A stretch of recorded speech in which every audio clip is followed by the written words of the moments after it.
Welcome to another episode of science e solution. अगर आप class 11th या 12th में पढ़ रहे हैं और अपने एग्जाम्स के लिए प्रिपेयर कर रहे हैं तो क्यों ना आप हमारे साथ अपने नीट के एग्जाम्स की शुरुआत भी कर दें, उसके प्रिपरेशन की शुरुआत भी कर दें।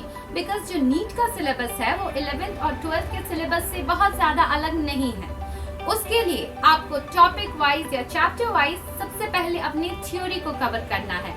थ्योरी पढ़ना बहुत बहुत जरूरी है। तो सबसे पहले आप थ्योरी को कवर करिए, कुछ डिटेल्स में पढ़िए, एग्जाम्पल्स एकदम क्लियरली पढ़िए और उसके बाद प्रीवियस ईयर्स क्वेश्चन सॉल्व कीजिए। प्रीवियस 5 इयर्स और प्रीवियस 10 इयर्स क्वेश्चन सॉल्व करना बहुत ज्यादा जरूरी होता है। इससे आपको कॉन्फिडेंस मिलेगा अगली बार नीट के एग्जाम में बैठने के लिए। तो थ्योरी प्लस क्वेश्चंस, इन सब से हम आपको प्रिपेयर कराएंगे in science e solution. So don't forget to subscribe on to our channel. So आज हम जिस टॉपिक की बात करेंगे वो है chapter number 2 of class 12, that is sexual reproduction in flowering plants. पूरा चैप्टर हम आज डिस्कस नहीं करेंगे, उसका एक टॉपिक है pollination. That is very important topic because जब हमने पिछले 5 इयर्स के क्वेश्चंस को एनालाइज किया तो हमने पाया कि जो मैक्सिमम क्वेश्चंस हैं they are from this topic pollination. It is a very easy topic, काफी इजी टॉपिक है, कुछ बहुत ज्यादा हार्ड नहीं है, कुछ टेक्निकल टर्म्स हैं, कुछ एग्जांपल्स हैं, आपको याद करना पड़ेगा। सो सबसे पहले आज हम इस टॉपिक पॉलिनेशन के नोट्स लेंगे। आप समझेंगे what is pollination means, theory wise we'll discuss on the topic pollination and then we will go to the previous 5 years questions. So let's start with today's topic, that is pollination. So pollination is the transfer of the pollen grains from the anther of a flower to the stigma of pistil of a flower on the same plant or another plant but of the same species. इसका मतलब ये है कि जो pollen grains हैं they come from the anther of one flower to the stigma of another flower, but the flower can be on the same plant or on the another plant but of the same species, that is pollination. So broadly when we see pollination are of 3 types. Okay, pollination are of 3 types. The first one is autogamy. Autogamy, the another name for autogamy is self-pollination. In autogamy, what happens? The pollen grains from the flower, they come and settle on the stigma of the same flower. एक ही flower है, उसी का जो pollen grain है, it will settle on the stigma of the same flower. So this is known as autogamy. Now, for autogamy to be satisfied, only some flowers they undergo this autogamy. Okay, there are some conditions like the anther. The maturity of the anther, or the anther should mature and the stigma should become receptive at the same time. Do you get my point? जो anther का maturation time है और जो stigma का receptivity time है, it should be the same. Then only the same flowers, anther or pollen grains can settle on the stigma of the same flower. And the second condition is they should lie close to each other. Okay, the anther, the pollen grains, the anther and the stigma, it should lie close to each other so that it could fertilize its own ovule. Okay, so that is the conditions. They are the conditions for autogamy to be satisfied. Now, when does it happens? It happens in flowers which are closed. So कुछ flowers होते हैं जो बहुत ज़्यादा open नहीं होते, they are closed. So such flowers are known as cleistogamous flowers. Example is oxalis. Okay, in this cleistogamous flowers, as the anthers and the stigma they lie close to each other and the flower is closed, it will not open at all. So what will happen? There is no chance of pollination by wind or water or by insect or by any other cases. So the pollen grains of the same flower they will settle on the stigma of the same flower. So this is autogamy.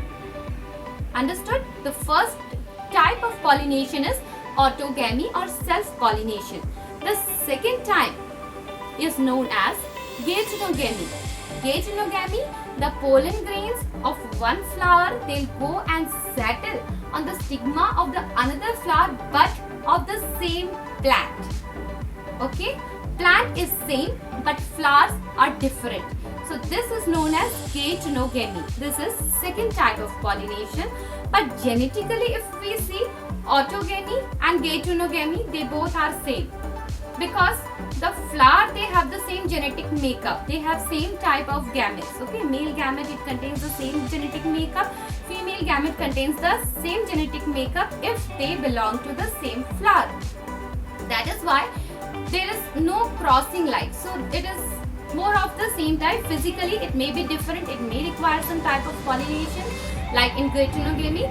But if we see genetically, they are same. There is no genetic crossing in both autogamy and geitonogamy. The third type is known as xenogamy. Xeno, that is xenogamy. In xenogamy, what happens?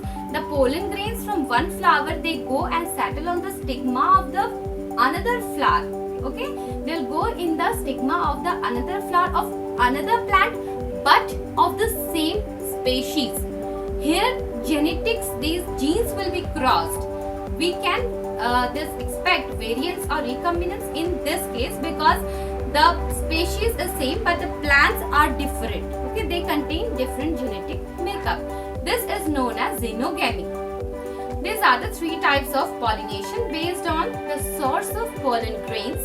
The first one autogamy, second one geitonogamy, and the third one is xenogamy. Okay, but broadly if we divide, pollination are of two types. The first one is self-pollination or autogamy, which I have already discussed, and the second one is allogamy, that is also known as cross-pollination. In allogamy, cross-pollination, both geitonogamy and xenogamy, they fall. That means pollen grains will come from one flower to another flower, either of the same plant or another plant of the same species. Both the conditions, they are known as allogamy. I hope these two types of pollinations are clear to you. Now we come to agents of pollination. Agents of pollination means the pollen grains to transfer from one plant to another plant or from one flower to another of the same plant.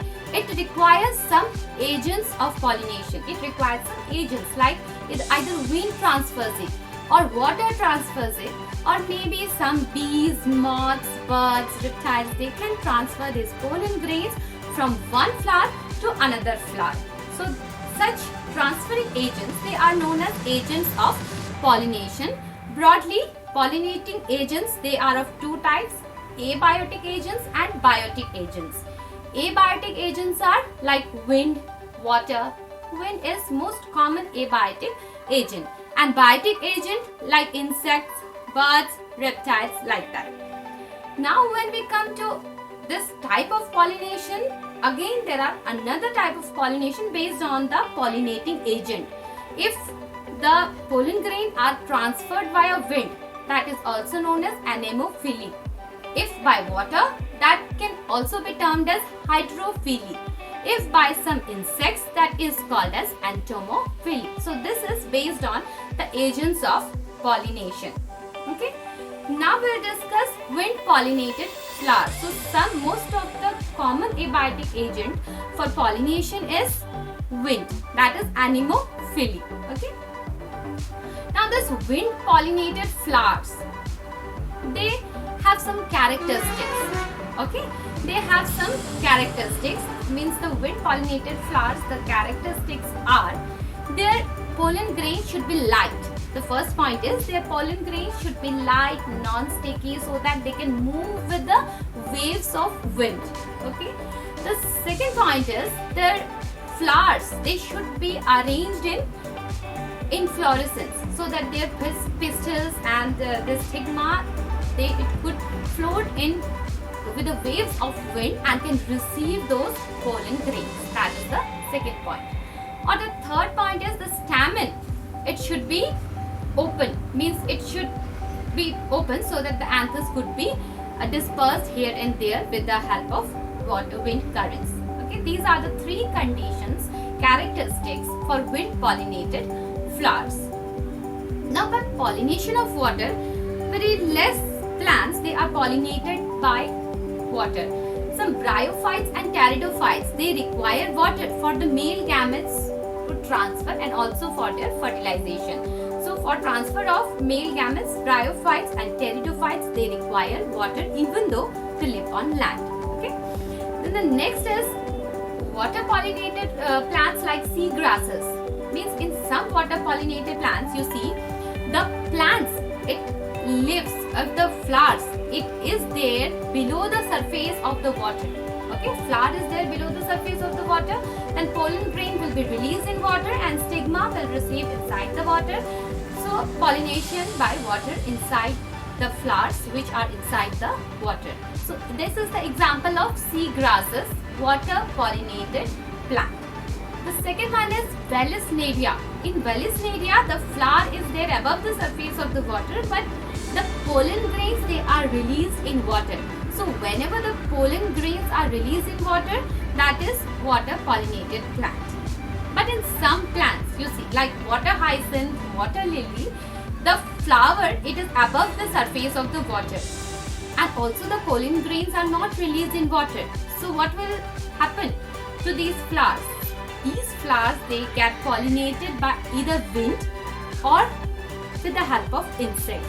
So although they are water plants, this is very important point. You see, water hyacinth, water lily, don't get confused because many a times question comes from this area. As these are water plants, you will think, at the first moment you will think that they will get pollinated by water, but they do not get pollinated by water. They get pollinated either by wind or by the insects because the flowers are above the surface of the water. Have you understood this? If you have understood this pollination by water, how this pollination takes place by wind and what are the characteristics, please quickly hit on the like button.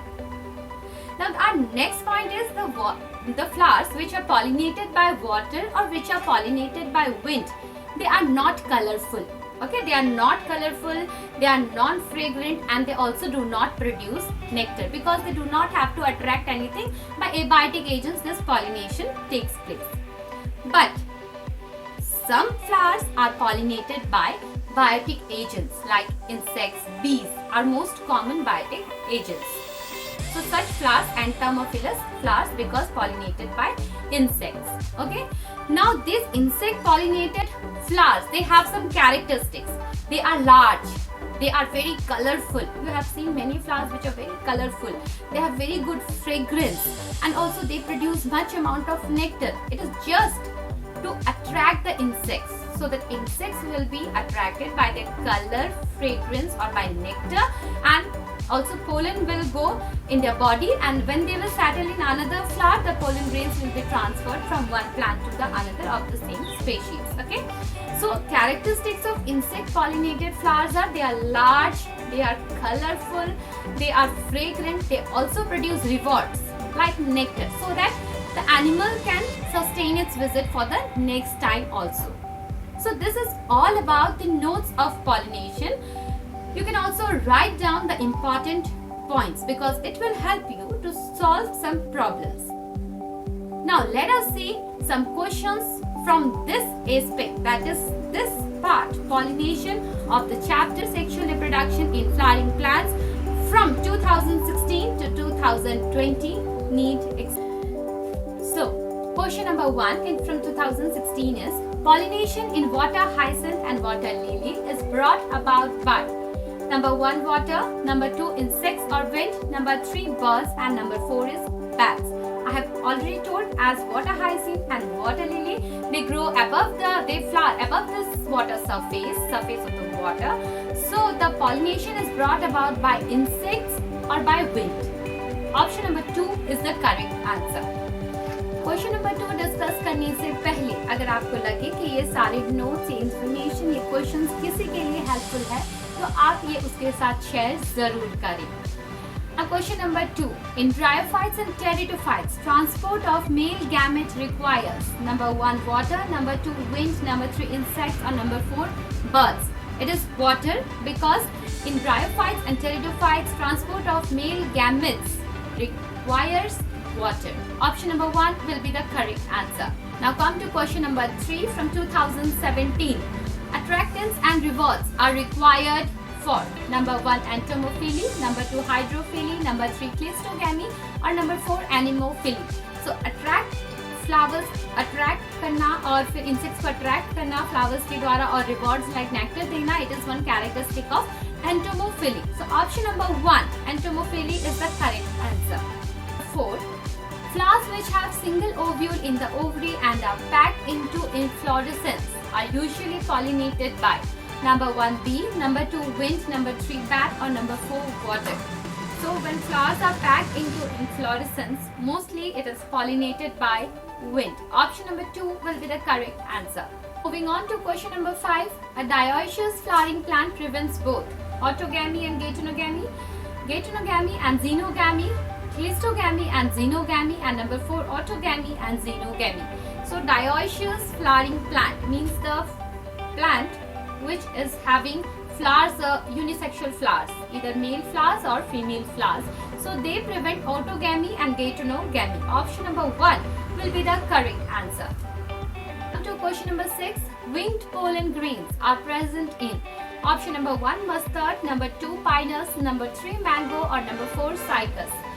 Winged pollen grains. So the pollen grains where axines are extended to form wings, they are characteristic only of pinus. It is found only in pinus and none other species. So option number 2 pinus is the correct answer. Now moving on to the last question of 2020. इस question को ध्यान से देखिएगा because same question it has come in 2016.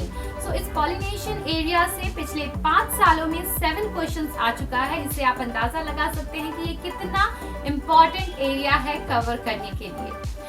So 7 questions. The 7th question which was asked in 2020 is a repetition of the question from 2016. Pollination in water hyacinth and water lily is brought about by number 1 insects or wind, number 2 water currents only, and number 3 wind and water, or number 4 insects and water. So water hyacinth, water lily pollinated by insects or wind. Option number 1 is the correct answer.